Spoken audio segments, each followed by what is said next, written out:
बड़ी खबर का रुख कर लेते हैं क्योंकि आज कैबिनेट की अहम बैठक हो रही है। बैठक में किन मुद्दों पर विचार हो सकता है बताने के लिए हमारे सहयोगी प्रकाश प्रियदर्शी हमारे साथ जुड़ गए हैं।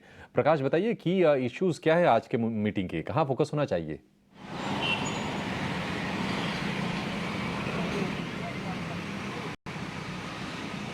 देखिए, कैबिनेट एंड सीसीए की जो बैठक है वो शुरू हो चुकी है और सूत्रों के हवाले से जो जानकारी हमें मिल रही है उसके हिसाब से वैसे तो कई इंपॉर्टेंट एजेंडा है, लेकिन जो सबसे इम्पॉर्टेंट है हमारे हिसाब से और जो कि हमें अपने दर्शकों को जिसकी जानकारी देनी चाहिए वो तीन इम्पॉर्टेंट एजेंडा है।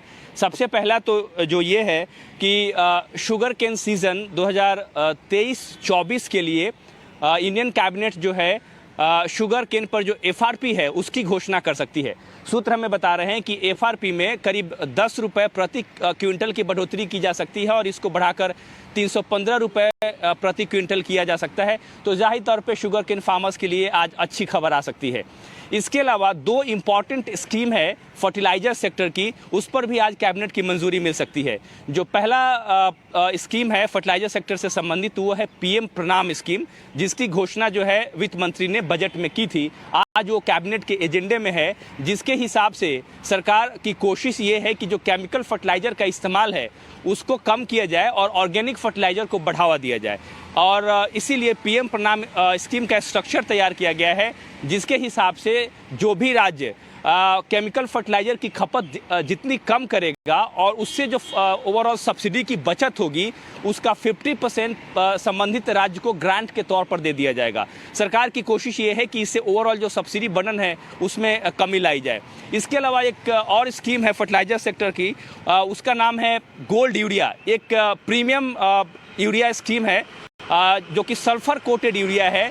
इसका मकसद ये है कि इसका भी मकसद यही है कि केमिकल फर्टिलाइजर का इस्तेमाल कम किया जाए और जो रिलेटिवली ऑर्गेनिक फर्टिलाइजर है उसका इस्तेमाल ज़्यादा किया जाए। और इसमें इस स्कीम के हिसाब से जो मैन्युफैक्चरर्स हैं उनको इस बात की आज़ादी होगी कि वो सल्फर कोटेड यूरिया के लिए जो एमआरपी है वो तय कर पाएँ। हालांकि जो इसकी कीमतें होंगी वो नॉर्मल यूरिया से ज़्यादा होगी, लेकिन जो खपत होगी, जो क्वांटिटी का इस्तेमाल किया जाएगा पर हेक्टेयर के हिसाब से, उसकी ज़रूरत कम होगी। सरकार की कोशिश ये है कि इन दोनों ही स्कीम के जरिए ओवरऑल जो सब्सिडी का बर्डन है, अगर आप फर्टिलाइजर सब्सिडी की बात करें, उसमें कमी लाई जाए।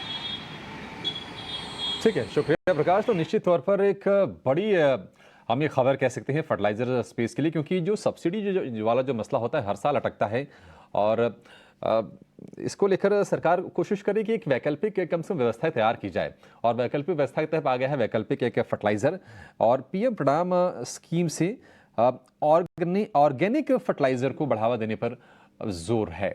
और इसके अलावा गन्ने की एफआरपी में बढ़ोतरी की जा सकती है 10 रुपये प्रति क्विंटल की। हालांकि कितना इंपॉर्टेंट होगा इसको समझने की कोशिश करते हैं।